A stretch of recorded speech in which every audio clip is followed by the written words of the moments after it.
My name is Peggy, and I am from Appleton, and we have been doing a lot of work around mental health.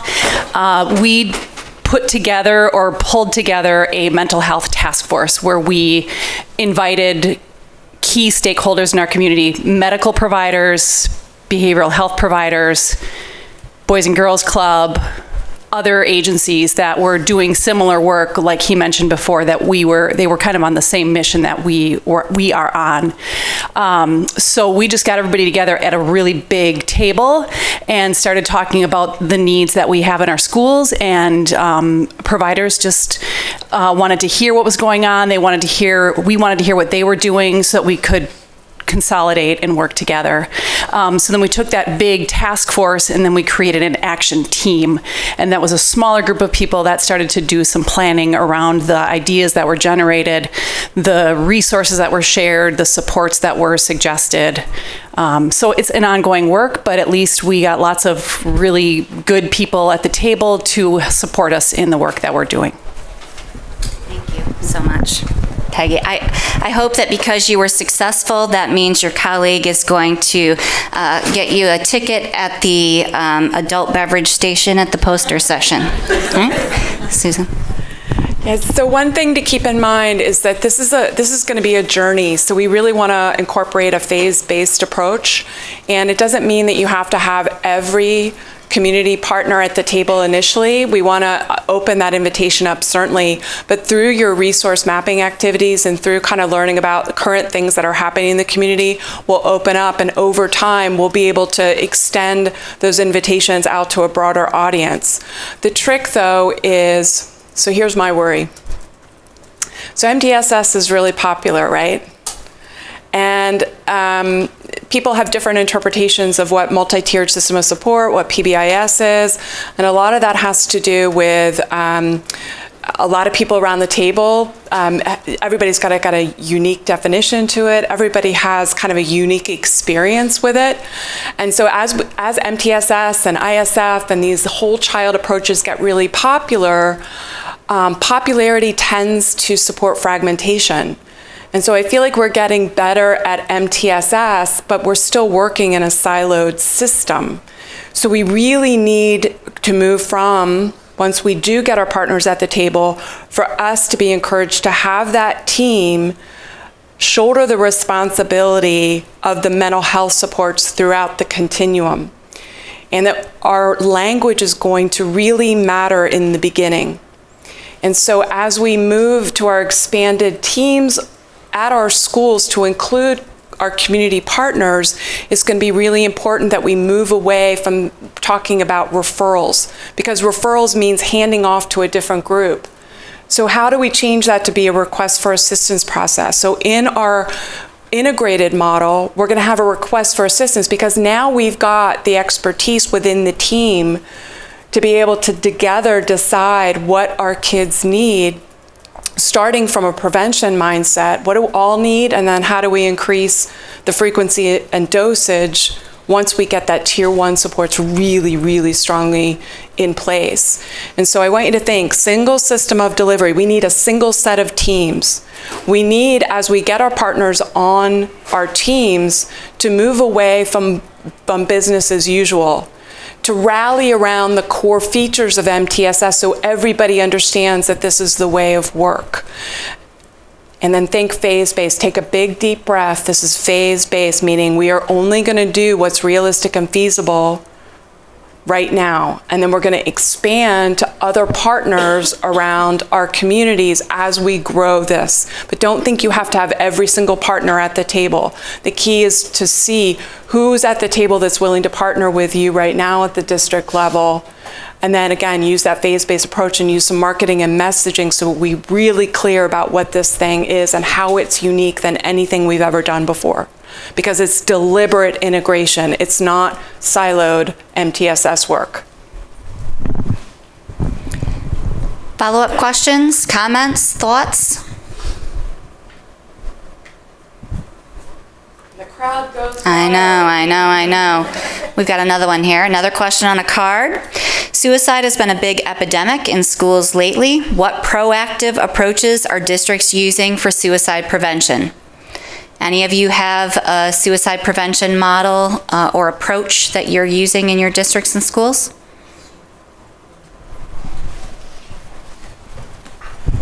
This isn't a whole suicide prevention model, just a piece of it that was an innovation that really worked for us.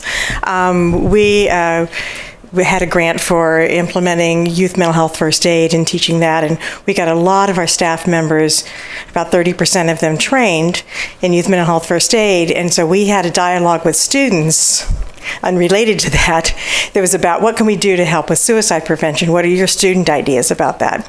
And the students, and we said, well, if only we had some other people to talk to rather than having to go to the counselor's office, because there's stigma involved with walking down the hall to the office. So we pointed out, well, there's lots of people, there's lots of staff members who've been trained, and they said, well, who are they? We went, oh. So we made lanyards that just said, I'm trained in youth mental health first aid, I'm here to listen, I'm here for you. So we made a whole cadre of mental health responders out of that. And we did videos for the kids on how to access those people and what would happen next and everything. So the kids loved it. It was their idea. So, Getting youth voice. Yep. Great idea. Others?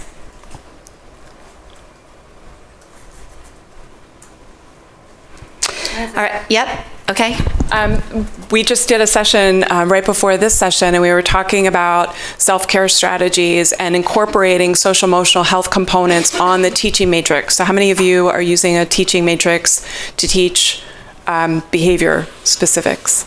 Skills, right? So how do we expand the utilization of that teaching matrix to incorporate self-care? And one of the things that the school did, because of the sheer numbers of kids that were experiencing just thoughts of suicide, they actually put the suicide hotline on the teaching matrix as a way to say that there are people out there that care. So that's one way of kind of thinking about it from a prevention landscape. But it really has, if we can talk to our kids about what it is that would be helpful for them. I love, Carolyn, your example, because it came from the kids, and we've got to get our students' voice here.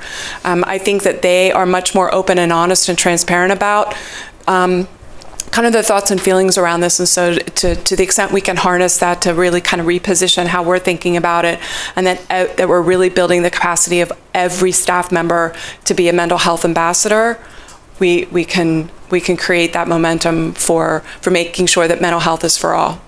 we're also piloting teen mental health first aid. Piloting teen mental health first aid. Great. So there are some mental health literacy options. There are other types of interventions that you can put in place. In fact, tomorrow there's a session in the morning, D9, on installing suicide prevention district-wide with community partnerships.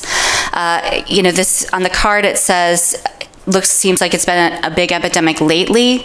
We know that 10 years ago, when we began coalescing around this work, suicide was the 4th leading cause of death among young people. It's now the 2nd. It is absolutely a public health crisis. And so we need to all be thinking about how can we work together to combat and address this significant issue in our communities. Other questions, and happy to collect some more note cards. I'm sorry the room isn't conducive for us navigating around very easily. Anyone else have a note card that they want to hand in? Yes? No? Do you have one? No?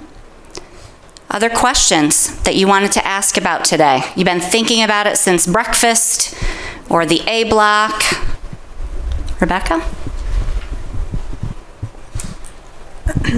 Back to the suicide. In Georgia, we are promoting sources of strength. She wants to know if you could please stand up. Oh. Thank you, Rebecca. That's not part of the deal.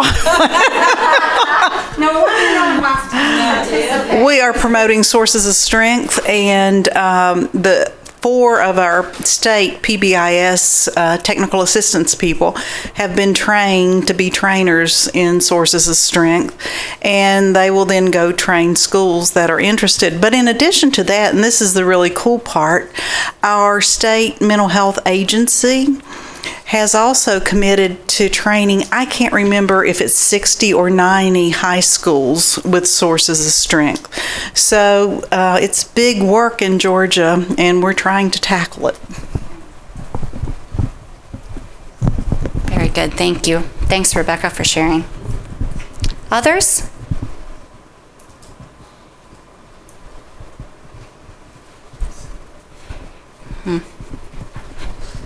I have a question to the group. Tell us what you're doing to establish a culture of wellness for your adults. We have a very tired workforce, an overwhelmed workforce. So I would love to hear from you all. What are you doing to support your staff in this work and incorporating staff wellness? What are some of the things you're doing? Yes, thank you.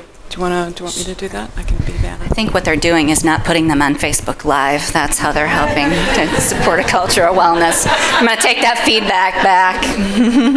Thank you. Thank you.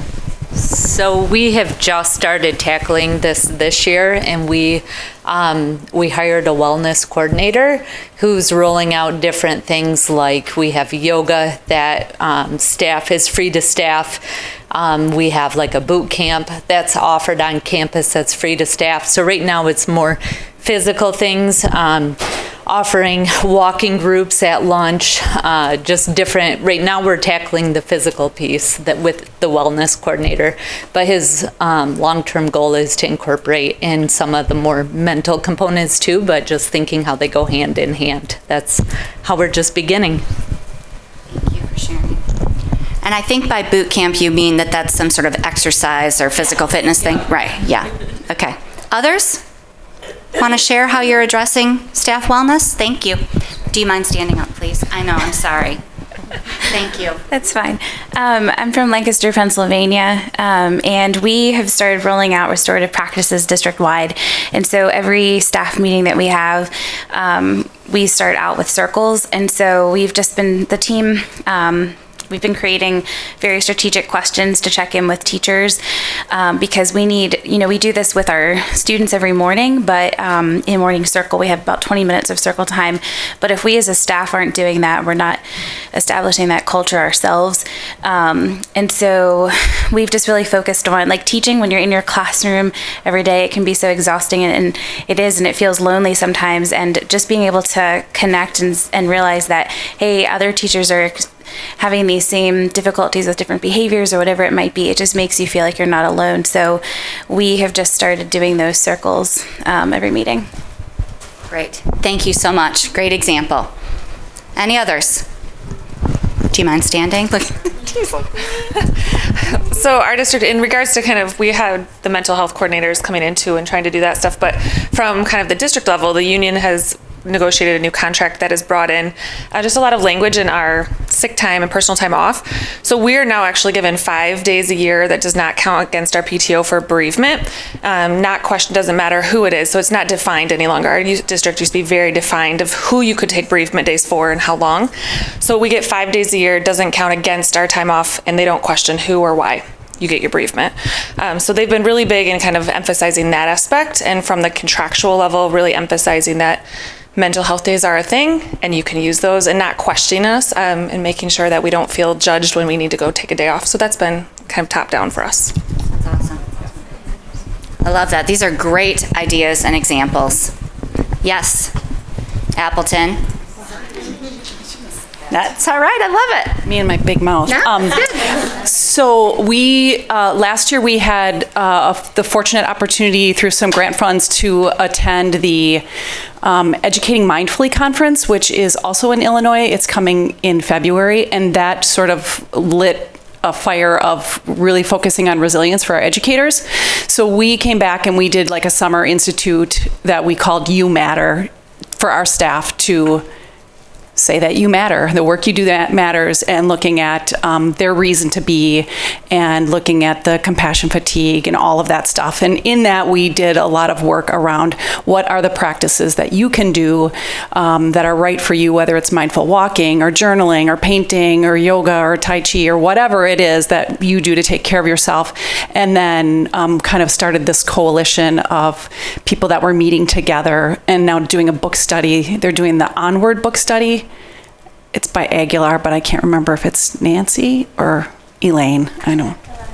Yes, her.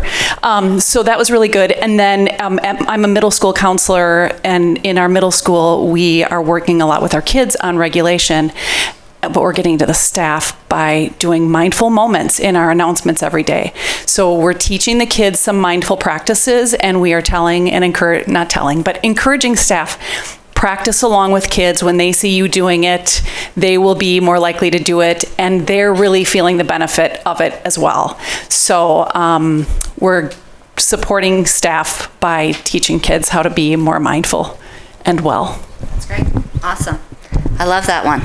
We just started a project in Duval County, Florida, and they've been doing Wellness Wednesdays, where they take time that would have been reserved for a faculty meeting and really just focus on physical health and mental health wellness for the staff again. And that's a whole part about let's take care of ourselves first to take care of others. And then it's also modeling, for the students that we're going to kind of practice what we preach, so to speak. That was a great question, Susan. Do you have another one? Unless somebody else has a question. So tell me about your formal universal screeners for uncovering kids with both externalizing and internalizing needs. I'd love to hear what your experiences are with them. And the crowd really went silent there. Yes, thank you. Here, I can walk. I so appreciate it. That's fine. So we started using the PhaseBased last fall, and we've actually been able to screen 81% of our students the first year out was with that screener. We had started screening 3 years before that using the SDQ and another screener, but we weren't district-wide. So once we found something that our technology could support, then we were able to go ahead and start screening district-wide. Awesome.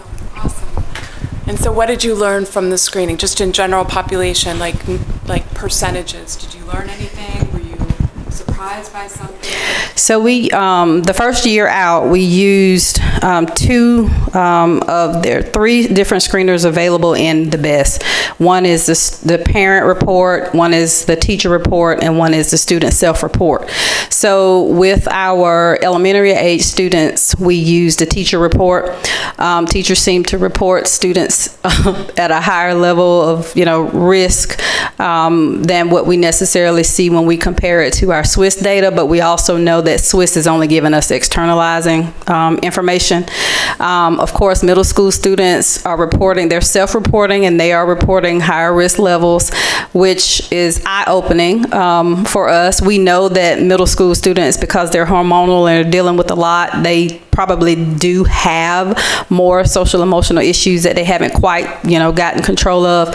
So it was a surprise that they were being as honest as we didn't suspect that. So and then high schoolers, it seems 11th and 12th graders are more emotionally stable than 9th and 10th. So kind of what we suspect. Really?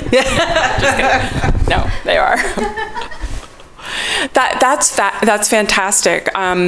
So one of the things that I think we are all kind of struggling with is the politics around putting a formal universal screener in. And so we really want to build a platform where it's okay to screen kids for mental health reasons, just like we do vision and hearing screening. It's just part of the package.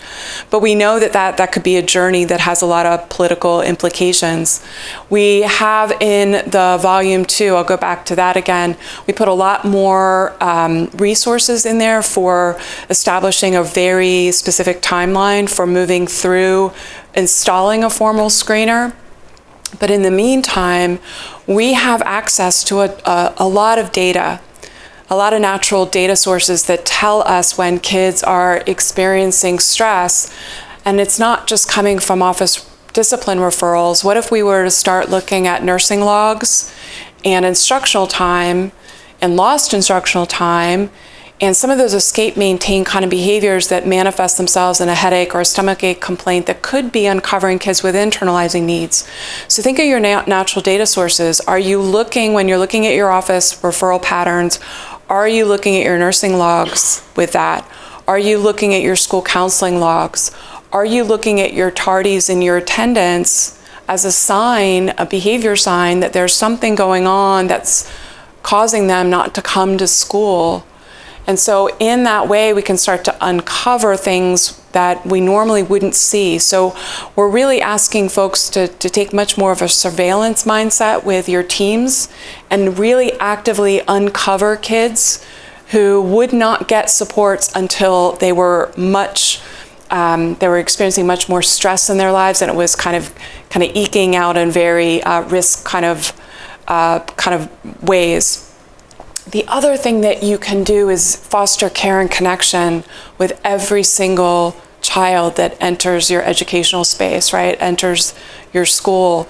And one of the things that we can do in the first quarter to uncover needs that might not be hitting our radar in a data source is to put a picture of our students in a faculty meeting, maybe put a picture of every single student that's in your school, and ask your staff to put a sticker next to a student for whom they have a relationship with. And you have to operationally define what a relationship means, right?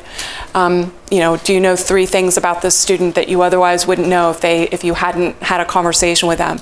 Operationally define that. And then stand back and look at the wall to see which kids don't have adults that are connected to them.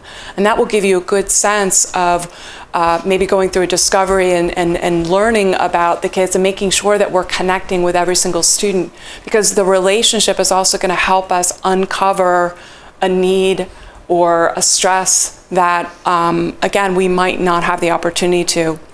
The system, though, needs to make sure that we have the time, space, and support for our adults to feel like they can do these things. They can foster care and connections. We are overwhelmed by all of the things we're doing day in and day out. So to be able to have our leaders say, yes, get the time to foster the care and connection. So the systems really have to be set in motion so we feel like that's worthy of our time, and we need to dedicate that and prioritize that. I think Katie's got Yeah. something in the back there. Mm-hmm. All right, Katie. I also think it's important that we help teachers to recognize how the PBIS classroom practices support mental health for all. If we can reduce the amount of disruptions in a classroom, how does that impact the mental well-being of not just the students, but also that teacher? So I think it's really important that we focus on that. Regarding screening, we have a district community leadership team, and we have a subcommittee that's working on screening. So, and that involves some people from agencies in the community, as well as our school, some school counselors and such. But they're not only trying to figure out which screener to use and which one matches the needs of the community, but they're also really coming up with a plan of how is it going to be rolled out. So what kinds of information needs to go out to the community and to the families so that they understand the reason for the screening and how it's going to be used, but also making sure our systems are ready for it. So when we uncover the need, we know how we're going to use the data, how we're going to make decisions about what level of support different students are going to get. So that's really important as well. And then also planning out, roll out what kind of training do teachers need, and like what do they need to look for so they know how to complete the screener. All right. Okay.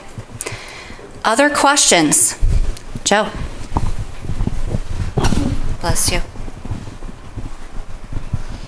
Thanks. One resource that may be helpful in terms of screening tools, Miami University of Ohio has put out a compendium. There's 50 no-cost screeners, and they do a pretty good job of giving you a sense of what the screener is, giving you links to where it's located, giving you some pros and cons to what is available in that particular tool. A few of the districts I've worked with have found that helpful. Awesome. Thank you. Great. That is a good one. Kathleen Lane also has some resources available on her website, as well as on our National Center. And as Susan said, at our Midwest site currently, we have some recorded webinars on universal screening, including how some sites have already kind of gone through the process that Katie was just describing, which I think really helps others to think about, oh, what about the technology? What about if there's cost involved? What about how we're going to inform families and consider consent? All of those types of really important decisions, again, that need to be made at the district community leadership level. Yes? Still on the screening, any helpful hints about how to sort of set the tone for staff completing the screening tool? We rolled one out and the results were sort of more about teacher and classroom climate than necessarily screening students who may actually, have a concern. So things that you say to staff when you're rolling it out, how you sort of set the tone for this is what we're using and our purpose behind it. Okay.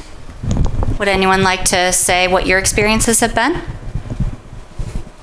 Maybe someone who's already talked about doing some screening? I don't know. You should have brought chocolate. I know, or some of those tickets for later, right? We did several trainings getting our teachers ready, training a person that would be the contact in the school, training our principals. We actually provided them with FAQs, PowerPoints that they could use, a whole lot of information and tools that they could use up front and explain the purpose of screening. Where we ran into issues is not training our parents. And we did put out some information on our website, and we sent some letters home. Some kind of way parents didn't get some of the letters, and we got some backlash in regard to we use an opt-out form instead of an opt-in. And it wasn't a huge backlash, but there was some, and they went on Facebook talking about it. But we had a lot of parents that were on that same site saying, well, I got the letter, and I saw it on the website, and I got the phone call. But there were a few parents, and so going forward in this year, we will also have not only the same kinds of information being put out in multiple sources, but we've also opened it up to do like town hall meetings with parents that had other questions, and we've had a couple of little like parent connection centers where we're setting up at libraries in our district to also provide information to parents about the screening and mental health in general. Thank you. Very good. I think there's a couple of issues at play here. One is what you were just talking about, which has to do with, first of all, we need to make sure everyone is informed and has appropriate professional development and understanding about what it is we're trying to do. The other piece that you're mentioning has to do with stigma. And, in our schools already, we are doing vision screenings and hearing screenings. In my kids' school district, we get a BMI report about our children. And I've heard some say, you know what? Parents sometimes feel more comfortable hearing their child might be obese than they do hearing their child might be depressed. And we've got to do a better job, right, of helping everyone understand the prevalence and what it is that we're trying to accomplish, which frankly is to prevent kids from dying by suicide, right, which we were just talking about a few minutes ago.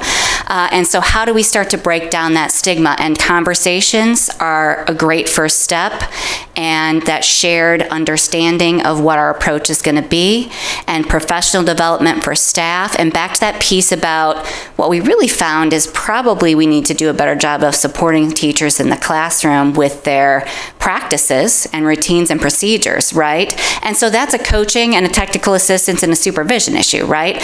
And so, all of that is always at play, just like it is when you're looking at data related to how well kids are doing in math, right? And so we've got to give equal priority to academics, physical health, social, emotional, behavioral, and mental health and wellness. And when we can give equal priority and help everyone think about it in that way, I think we get a little bit farther. Susan, what do you want to add? No, I think that was brilliant. We've got about 4 minutes. Oh, look at that. Right, All right. we got snaps here. We got about Yeah. 4 minutes. Anybody have other questions that you want to make sure you get answered today? You can't hear me. Oh, yeah. That's all right. That's all right. So I so appreciate the competencies for our staff.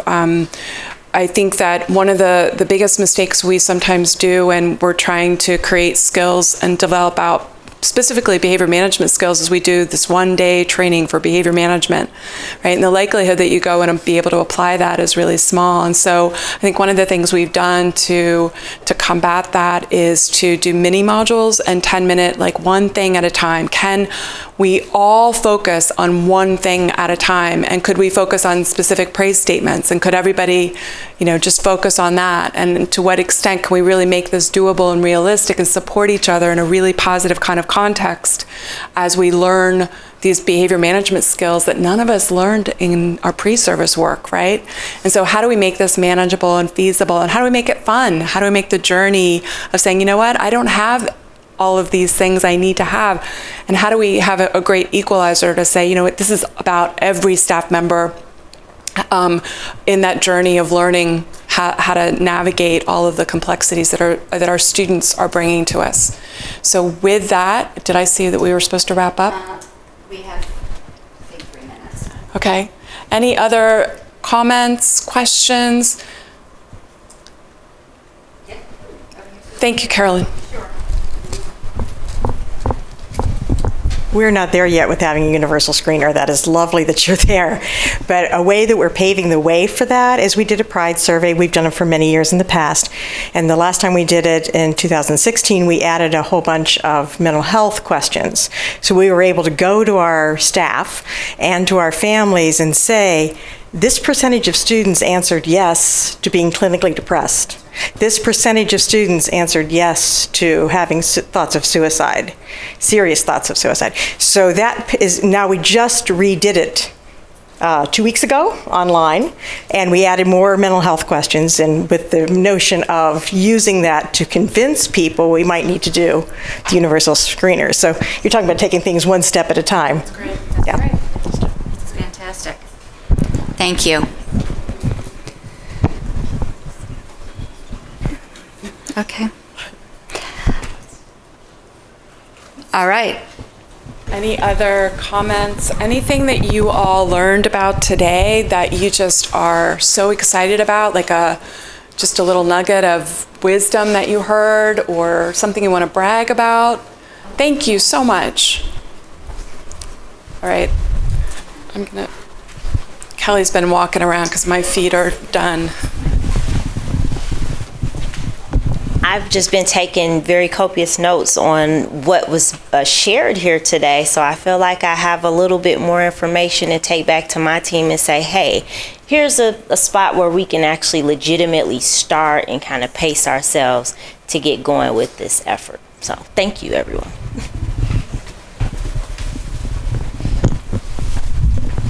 Thank you. Anybody else geeking out about something they learned or a good takeaway?